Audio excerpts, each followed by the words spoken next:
Mommy ay may fever pa.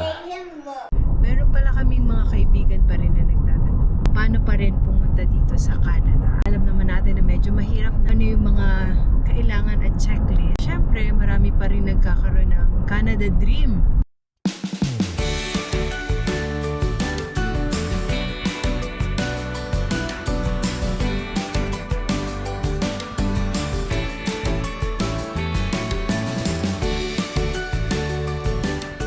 Good morning, fam. Maayong adlaw, maayong buntag sa tanan.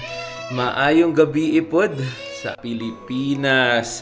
And so start na natin ang vlog today at magiging syempre special day ulit. Pero yun nga lang, si Mommy ay may fever pa. At kinukulit ng kanyang mga anak, fam. So prepare na tayo ng breakfast. Look at that. Yan. So may hash brown na tayo. Nagpe-prepare na lang din si Daddy ng scrambled eggs. And punta tayo ng church mamaya din. And kwento ko lang, kagabi, si Mommy lang yung nag-sleep dun sa kwarto namin. Natulog kami dun sa kabilang room naman. So first time din ng mga bata. Medyo nawiwirduhan nga yung mga bata. Bakit kami dun natulog? Sabi ko na lang, baka mahawaan sila ni Mommy. Or kami ni Mommy, that's why. So nakatulog naman sila.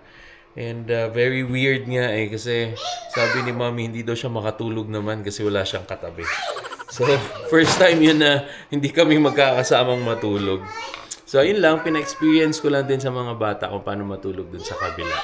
Kasi nasa room nila yun pag medyo matanda na sila. So, there you go, fam. Kunin ko lang daw ang isang stuffy nila sa taas at inutusan pa ako, napag-utusan pa. So, luto na tayo and breakfast time!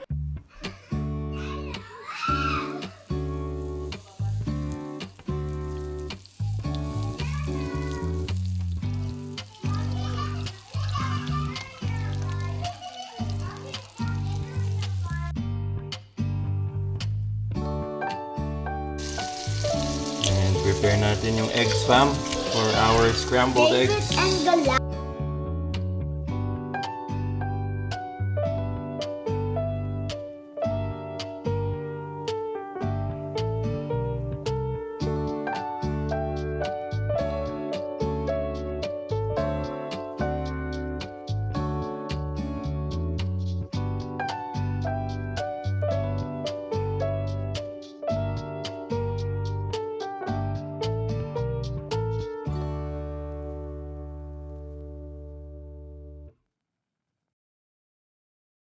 Medyo malapit na matapos ang ating feeling ko masarap na scrambled eggs. Yeah, with kamatis and sibuyas. And on the side, syempre kailangan natin ng carbs. So, hash brown naman for today. So, kainan na. Good morning. Ayan oh, look at Mommy. May sakit pa. Yanika. Okay, that's yours na. Ito, Mommy. Yan. So, dito na kami sa sofa ko kakain. So, good morning, everyone. Good morning. Yeah, sound check. Makulimlim ang labas ng Calgary. Pero ang maganda dito, fam, ay nag-chinook. So, ang temperature namin ay 5 degrees. Kahapon nga, fam, 6 degrees. Biglang naging fall Medyo natutunaw-tunaw ang snow. Pero January pa lang, may February pa, may March pa. So, madami-dami pa tayong snow na aabangan. Pero at least parang halfway na tayo dun. After that, spring na and summer ulit. So, let's go! Buhay Canada! Good morning! So, ayan, nakaprepare na ang family at matutuloy ang ating simba for today. So, medyo kahit masama pa ang pakiramdam ni Mommy, tutuloy na pa rin kami. Ayan, oh. Chicks pa rin naman kahit na medyo masama yung pakiramdam. So, drive na tayo, fam. Papuntang church. And excited na rin akong makita ang aming mga kapamilya and ka-fam dito sa Calgary. Mga family ni na Sis Monette and Brother Joseph. And syempre yung mga kalaro nila. So, let's go. Drive lang tayo.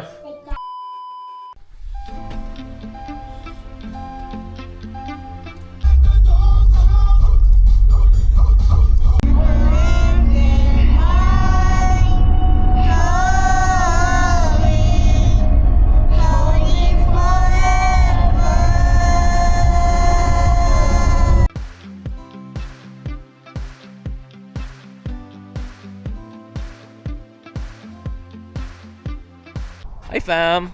Nandito na kami sa church. Naglalakad na. Sarap ng panahon ngayon. Parang fall lang. 6 degrees, 7 degrees ba? Let me check again. Oh, 6 degrees nga. So, masarap na masarap. Kayang-kaya ng long sleeves lang, fam. So, church muna kami. Morning! Good morning! Hi!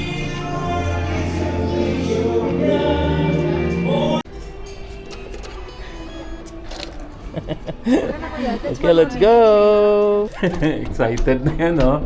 Maglalaro ulit ang kuya. Have fun, kuya! We are in the blue room. Nandun na sila sa blue room. They're in the blue room. Go, go, go!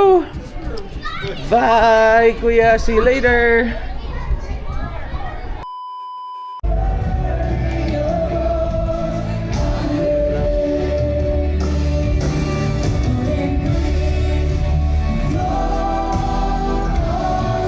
Come on, let's raise our hands to the King. Father, we're so thankful today that we can be in your presence. God, we're so grateful that you've taken us out of darkness. You broke the chains that held us captive. Lord, we thank you for your peace. Thank you for inviting us into your family, your presence. And God, today we thank you that the Holy Spirit is here to manifest the very presence of Jesus. See you next Sunday. We love you.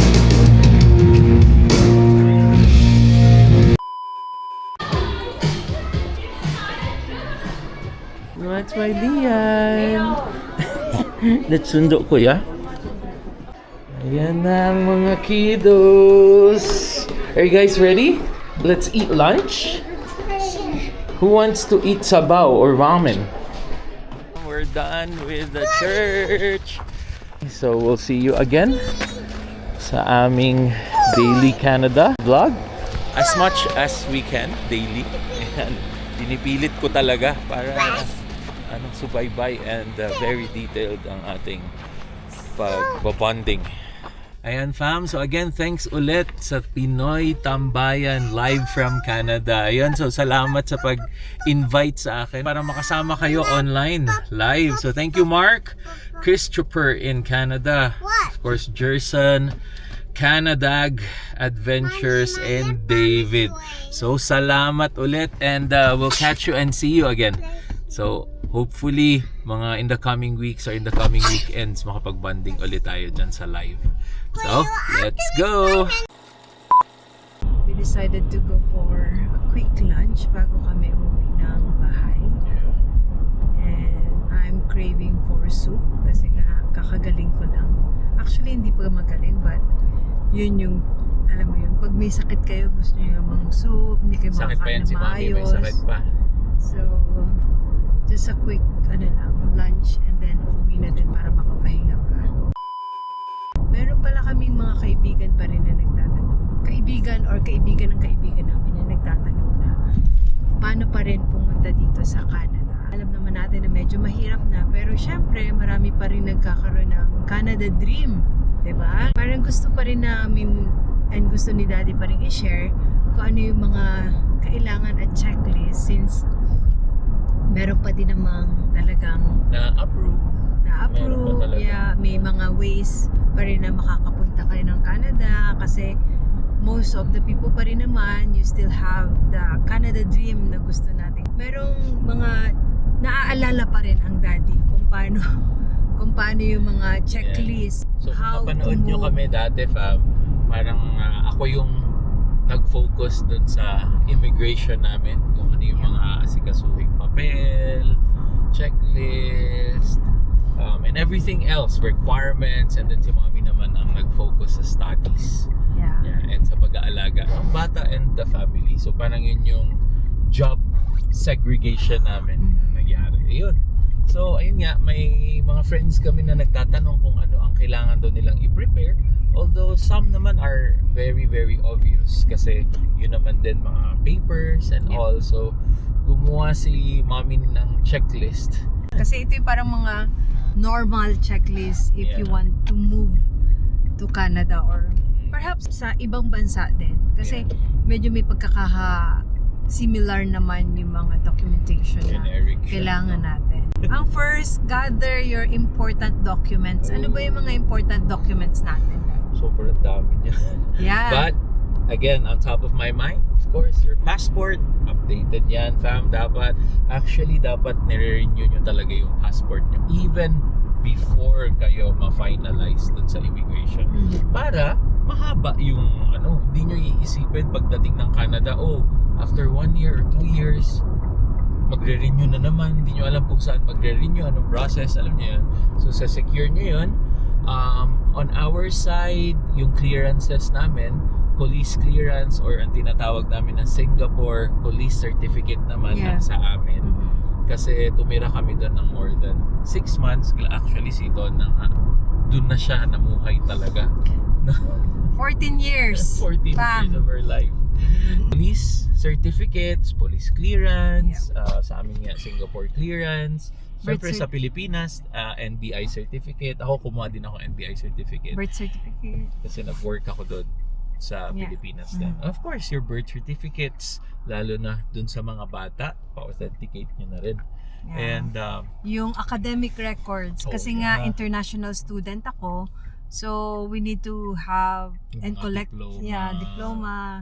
I took master's. So, syempre, kailangan nila na malaman kung nag-bachelor's ka ba, you graduated at 4 years. So, ayun. Additional is yung mga medical info nyo. Kailangan din yon kung magmamigrate kayo sa ibang bansa. And usually naman, as far as I remember, ni-require tayo din Yeah. na mag-medical exam. Although parang hindi naman siya masyadong, hindi naman siya mahirap. Review yung mga work credentials nyo. Napaka-importante din ito. Kasi syempre, after my studies, kailangan natin mag-apply ng work. And si daddy nga, open work permit siya dahil international student ako. So, kailangan niya ng mga qualification and compare to Canadian requirements and regulation. So madami yan. Resume, Yeah. transcript, Certification. certificate of employment, yun. So pa-certify nyo na. If you could get like recommendation letters from your employers, you do that good as too. well. Number 3 sa list natin is explore job opportunities. So ako yan, ma'am, ako yan. So at that time, yun nga, si mommy, student. So ako magpo-focus naman dun sa work. So hindi to checklist, but even before we finalize na, mag-Canada tayo lang, tumingin na talaga ako kung gaano kalakas yung job opportunity or job demand sa Canada, ng role ko. So, nung na-find out ko na, let's say, for example, since project manager, search ka lang if there would be like 500 na results per LinkedIn, job.ca, canada.ca jobs, or whatever job boards dito sa Canada, it means na medyo okay. Medyo may demand yung job mo. So, nung nalaman ko yun na, parang okay parang madaming demand ng IT din sa Canada, that's the time na nag-proceed kami. Kasi more or less makakahanap ako ng job kasi yun yung isa talaga sa factor or sa critical factor talaga. Mahirap talaga ng pagdating dito, wala pang trabaho or at least parang dapat few weeks ka lang makawalan ng trabaho. Tsaka kaya we chose Vancouver din. Yeah, correct. So kaya we chose Vancouver or big metro cities kasi dun yung work ko na pwedeng may higher chance na ma-hire ako. So syempre, Vancouver compared mo sa, for example, what other bigger cities, for example, Toronto. Winnipeg city din siya ng Manitoba, pero fam, reality is kung naghahanap ka ng IT na role, more or less, nandun talaga sa Vancouver or Toronto yung makikita mong mga ganong role kasi specialized role siya, specific role siya. So parang ganon. And then after that, kung approve kami, ayun, tuloy pa rin ang tuloy talaga. So we suggest, fam, na find the province na alam nyong may chances kayo na makakuha ng good opportunities of job. Yun naman talaga din ang pinaka-basic natin kailangan. Once we landed sa kahit saang country or kahit mag-move tayo kahit saang lugar. Kasi Job. you need Job to have a job. prospect talaga dapat sobrang taas niya. So yun nga, for us, Vancouver, kasi si Daddy parang may na mag-work sa amin, and dun din naman talaga ako nakakuha ng school na merong master's specialized in hospitality. Number 4, fam, is decide where to live. So as I mentioned nga, kailangan nyo talagang mag-investigate ng mga provinces or cities, yung mga cost of living nila, housing, transport, and yung job markets nga na nabanggit namin.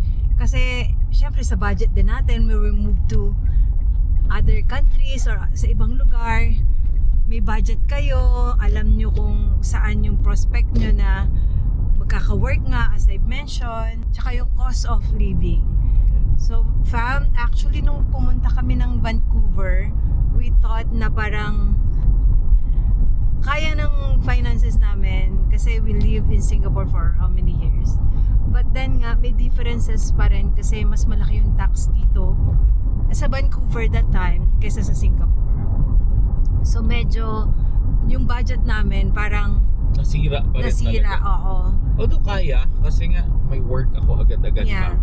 Pero nasira talaga siya. Hindi siya yung expected ko na, Namin, yeah. ganito. Mhm.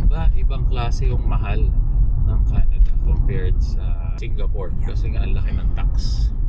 So when we move here to Calgary, meron kaming mga, syempre, comparison living in Vancouver and here as well. Oh, so Pero syempre panoorin niyo pala yung mga videos na yun. Yeah, so anyway, kasi dito din naman talaga nag-land yung work ko sa WestJet, at ito ang hub ng WestJet, kaya napamove din kami actually dito. Yeah.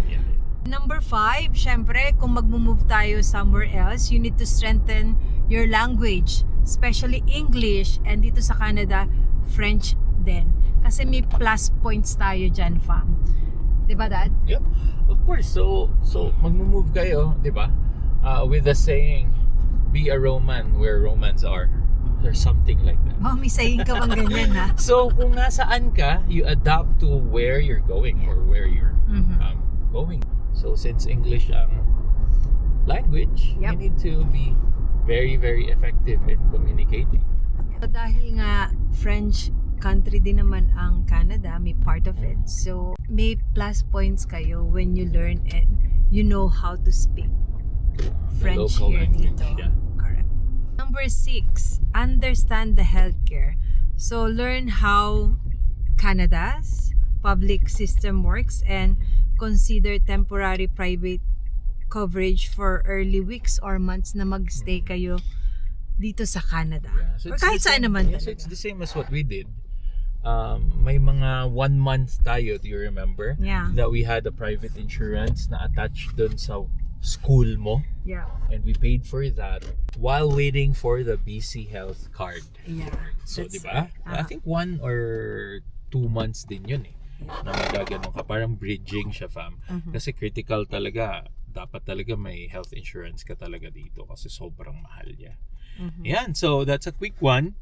Another...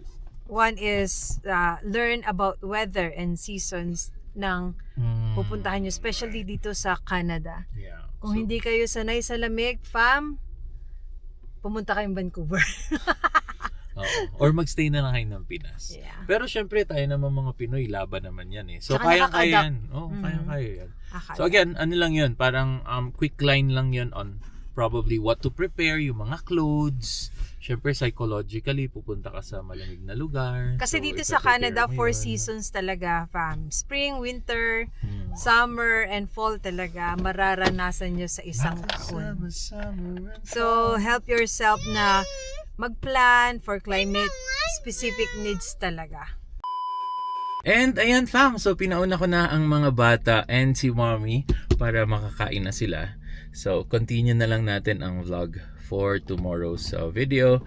So hopefully may natulong ang topic na to about the 8 things that you really need to prepare coming here to Canada. So marami talaga yan. May mga specific papers talaga yan na kailangan nyo. Pati yung mga IELTS nyo, pati yung mga English exams nyo, pati yung mga transcript of records nyo, pati yung mga iba pang employment letters and employer letters, resume din or CV. So ang dami talagang kailangan i-prepare. Thanks again for watching, and please don't forget to like, share, and subscribe, fam. And see you on the next video. Kain na tayo!